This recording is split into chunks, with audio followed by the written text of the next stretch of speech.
প্রক্রিয়াজাত করিয়া কিসমিসকে প্রক্রিয়াজাত করিয়া মদ বানানো হয়। মদ বানায়, এগুলো দিয়ে বানায় বিভিন্ন প্রক্রিয়ার মাধ্যমে, যেগুলো মানুষের আকল নষ্ট করে দেয়। প্রিয় হাজিরিন, আন নুমান ইবনে বাশীর রাদিয়াল্লাহু তাআলা আনহু, আবু দাউদ শরীফের 3677 নম্বর হাদিস, ইন্নাল খামরা মিনাল আসিরি, নিশ্চয় মদ আসে ফলের রস থেকে, ওয়াসসাবিবি কিসমিস থেকে, ওয়াত্তামরি খেজুর থেকে, ওয়াল হিন্দাতি চপ থেকে, ওয়াশাইরি চপ থেকে, ওয়াল হিন্দাতি গম থেকে, ওয়াসসুরাতি ভুট্টা থেকে, ওয়া ইন্নী আনহাকুম আন কুল্লি মুসলিম, নিশ্চয় আমি নবী তোমাদেরকে সকল নেশা জাতীয় জিনিস থেকে দূরে থাকতে বলছি। প্রত্যেক নেশা জাতীয় জিনিস থেকে দূরে থাকো। প্রিয় হাজিরিন, আব্দুল্লাহ ইবনে ওমর রাদিয়াল্লাহু তাআলা বর্ণিত, তিনি বলেন, একদা ওমর রাদিয়াল্লাহু তাআলা তিনি মিম্বারে উঠলেন। মিম্বারে উঠে তিনি ভাষণ শুরু করলেন, আল্লাহর হাবিবের প্রতি দুরূদ পেশ করলেন, আল্লাহর প্রশংসা করলেন, আর বললেন, নাযালা তাহরিমুল খামরি ওয়া হিয়া মিন খামসাতিন, মদ হারাম হওয়ার আয়াত অবতীর্ণ হয়েছে। ওয়া হিয়া মিন খামসাতিন, আর এগুলো পাঁচটি বস্তু দিয়ে তৈরি করা হয়, আল ইনাবি ওয়াত তামরি ওয়াল আসালি ওয়াল হিন্দাতি ওয়াশ শাঈর ওয়াল খামরু মা খামরা, সেগুলো হচ্ছে আঙ্গুর, খেজুর, মধু, এরপরে গম এবং জব, এরপরে তিনি বলেন মা খামরা লাগাল, মদ হচ্ছে সেই জিনিস, যে জিনিস মানুষের মস্তিষ্ককে নষ্ট করে ফেলে, যে জিনিস মানুষের মস্তিষ্ককে গলাইয়া ফেলে, শেষ করে ফেলে, সেটাই হচ্ছে মদ। এবার আসেন মদের ভয়াবহতা কতটুকু। হযরত আনাস রাদিয়াল্লাহু তাআলা আন আনাস ইবনে মালিক রাদিয়াল্লাহু তাআলা তিনি বলেন, রাসূলুল্লাহ সাল্লাল্লাহু আলাইহি ওয়াসাল্লাম 10 শ্রেণীর লোককে মদের ব্যাপারে 10টি বিষয়কে লানত দিয়েছেন, গজব দিয়েছেন। লানা রাসূলুল্লাহ সাল্লাল্লাহু আলাইহি ওয়াসাল্লাম ফিল খামরি 10 জায়গায় মদকে লানত দেওয়া হয়েছে। আসিরাহা, যে মদ বানায়, অমুতাসিরাহা, যে মূল কারিগর, অর্থাৎ যে মদ বানায় তার মূল কারিগর যিনি, ওয়াশারিবাহা, যে মদ পান করে, নেশা পান করে, ওয়াহামিলাহা, যে ব্যক্তি মদ বহন করে, ওয়াল মাহমুলাতা ইলাইহি, যার নিকট মদ বহন করে নিয়ে যাওয়া হয়, ওয়াসাকিয়াহা, যে অন্যকে পান করায় দেয়, ওয়াবাইয়াহা, যে মদ বিক্রি করে অর্থাৎ বিক্রেতা, ওয়াআকিলা সামানিহা, এবং যে মদের লাভ খায়। মদ বিক্রি করে যে লাভ হয়, লাভের টাকা যে সংসারের মধ্যে যারাই খায়, প্রত্যেকের উপর আল্লাহ হাবিব সাল্লাল্লাহু আলাইহি ওয়াসাল্লাম গজব দিয়েছেন, লানত দিয়েছেন। ওয়াল মুশতারিয়া লাহা, এবং যে কিনে, যে মদ কিনে তার উপরে লানত আর গজব। ওয়াল মুশতারাকা লাহু, যার জন্য কিনা হয় তার উপরেও গজব। ওয়া ফি রিওয়ায়াতিন, অন্য বর্ণনায় আছে, লুইনাতিল খামরু বিআইনিহা, মদকে সরাসরি আল্লাহ হাবিব লানত দিয়েছেন, মদের উপরে লানত দিয়েছেন। সুতরাং যে জিনিসের উপর লানত দেওয়া হয়েছে, সেই জিনিস পান করলে আপনার আমার উপকার হতে পারে না। ওয়া ফি রিওয়ায়াতিন লানাল্লাহুল খামরা ওয়া শারিবাহা, লানাল্লাহু, আল্লাহ রাব্বুল আলামিন স্বয়ং নিজে যে মদ খায় তার উপরে লানত দিয়েছেন এবং মদের উপরে লানত দিয়েছেন। তাহলে আল্লাহ রাব্বুল আলামিন মদের উপর লানত দিয়েছেন, গজব দিয়েছেন, এবং যে পান করে তার উপরে গজব দিয়েছেন।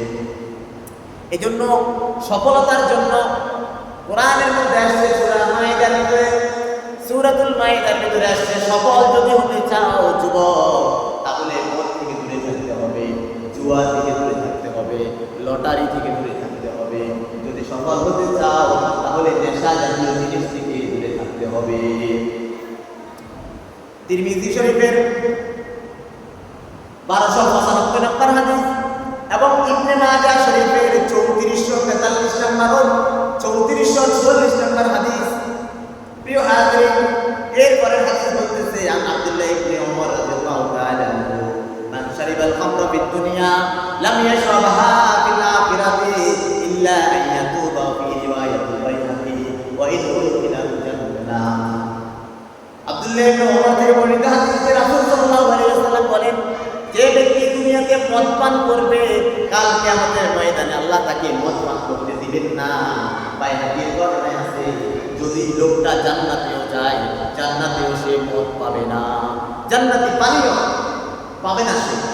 প্রিয় হাজিরিন, এজন্য আল্লাহ রাব্বুল আলামিন বলতেছেন সূরাতুল মাইদা ৫ নম্বর সূরার ৯০ নম্বর আয়াত ৯১ নম্বর আয়াতে বলছেন ইয়া আইয়ুহাল্লাযীনা আমানু ইন্নামাল খামরু ওয়াল মাইসিরু ওয়াল আনসাবু ওয়াল আসলামু রিজসুম মিন আমালিশ শাইতানি ফাজতানিবুহু লাআল্লাকুম তুফলিহুন।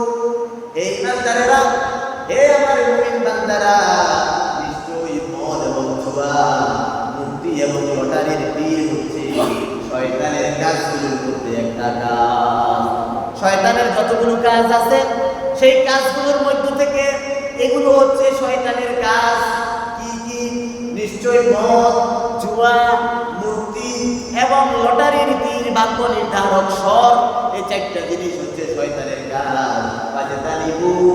সুতরাং তোমরা এগুলো থেকে দূরে থাকো, মদ থেকে দূরে থাকো, জুয়া থেকে দূরে থাকো, শিরক থেকে দূরে থাকো এবং তোমরা লটারি থেকে দূরে থাকো।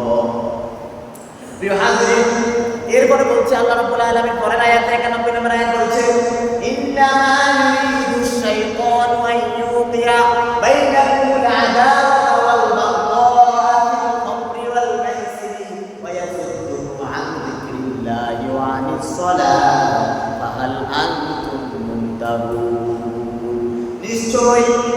নিশ্চয় শয়তান চায় এই মদ আর জুয়ার মাধ্যমে, শয়তান চায় মদ আর জুয়ার মাধ্যমে তোমাদেরকে পরস্পর শত্রুতা বাড়াইয়া দিতে, ভেজাল লাগাইয়া দিতে, তোমাদের মধ্যে বিদ্বেষ সৃষ্টি করে দিতে। শয়তান চায় তোমাদেরকে তোমাদের হাতের মধ্যে মদ ধরাই দেয়, যারা তোমাদের হাতের মধ্যে গাঁজা ধরাইয়া দেয়, যারা তোমাদের হাতের মধ্যে নেশা ধরাইয়া দেয়, কোরআনের এই আয়াত অনুযায়ী তারা হলো শয়তান।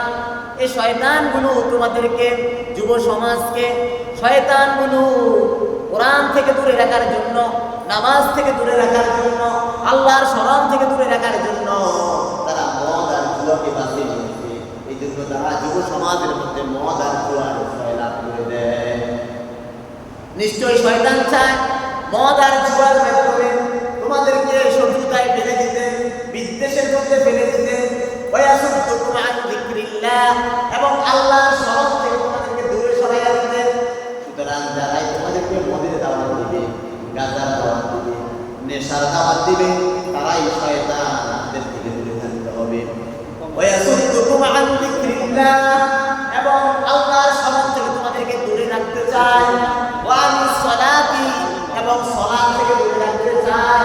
তাহলে যারা তোমাদেরকে নামাজ থেকে দূরে রাখে, নামাজের কথা বলে না, নামাজ মুখী করে না, মসজিদ মুখী করে না, তারা হলো শয়তানের কাতারে। নিশ্চয় তোমাদেরকে নামাজ থেকে দূরে রাখতে চায়, তারা জুয়া এবং মদের মাধ্যমে তোমাদেরকে দূরে রাখতে চায় নামাজ থেকে, আল্লাহর স্মরণ থেকে। আল্লাহ রাব্বুল আলামিন বলতেছেন ফাহাল আনতুম মুনতাহুন, তোমরা কি এখনো দূরে থাকবা না? বান্দা, তোমরা কি ফিরে আসবা না? তোমরা কি এখনো মদ পান করবা, এখনো জুয়ার আসরে থাকবা, এখনো মূর্তি পূজা করবা, এখনো শিরক করবা, এখনো কি তোমরা লটারির তীর কথা, তোমরা এখনো কি লটারি ধরবা? হে আমার বান্দারা, হে আমার বান্দারা, হে মুমিন, তোমরা কি এখনো ফিরবে না? ফাহাল আনতুম মুনতাহুন, তোমরা কি এখনো ফিরবে না? এরপরে হাদিস বলছে আন আব্দুল্লাহ ইবনে আব্বাস রাদিয়াল্লাহু তাআলা আনহু, তিনি বলেন লাম্মা হুরিমাতিল খামরু, যখন মদকে হারাম করা হলো, মাশা আসহাবু রাসূলিল্লাহ সাল্লাল্লাহু আলাইহি ওয়াসাল্লাম বা'দু মিলা বা'দ, সাহাবারা, আল্লাহর হাবিবের সাহাবীরা একে অপরের কাছে চলাচল শুরু করলো, একজন আরেকজনের বাড়িতে যাওয়া শুরু করলো, দেখা সাক্ষাৎ শুরু করলো, আর বলতেছে অকালু হুরিমাতিল খামরু, মদকে হারাম করা হলো, অজুইলাত ইজলান শিরকি, আর মদটাকে শিরকের সাথে পাশাপাশি রাখা হয়েছে।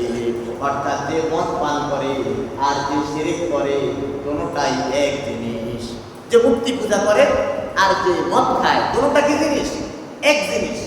অজুইলাত ইজলান শিরকি, মদটাকে শিরকের পাশাপাশি রাখা হয়েছে, দুইটাকে একসাথে রাখছে। একসাথে মদটা নেশা, মদ, জুয়া যত কিছু আছে এগুলাটাকে শিরকের সাথে একসাথে রাখা হয়েছে। প্রিয় হাজিরিন, তারপর আলী শরীফের হাদিস, এরপরে ইবনে মাজাহ শরীফের 3438 নম্বর হাদিস, عن أبي هريرة رضي الله تعالى عنه قال مدمن الخمر كعابد وثن, যে মদ পান করে সে হলো মূর্তি পূজকের মতো। একজন হিন্দু, বৌদ্ধ, খ্রিস্টান অথবা একজন মূর্তি পূজক যেমন নিজ হাতে মাটি দিয়া নিচে একটা পুতুল বানাইলো, নিচে একটা মানুষের আকৃতির জিনিস বানাইলো, ওই মূর্তিটার নিজে বানাইলো, আবার নিজেই পূজা করতেছে, নিজে বানাইয়া নিজেই পূজা করতেছে। এমন মূর্তি পূজক যে সে যেমন আর যে মদ পান করে সে দুজন একই রকম। এই জন্য আন আবি দারদা রাদিয়াল্লাহু তাআলা আনহু, ইবনে মাজাহ শরীফের 3440 নম্বর হাদিস, আন আবি দারদা রাদিয়াল্লাহু তাআলা আনহু قال قال رسول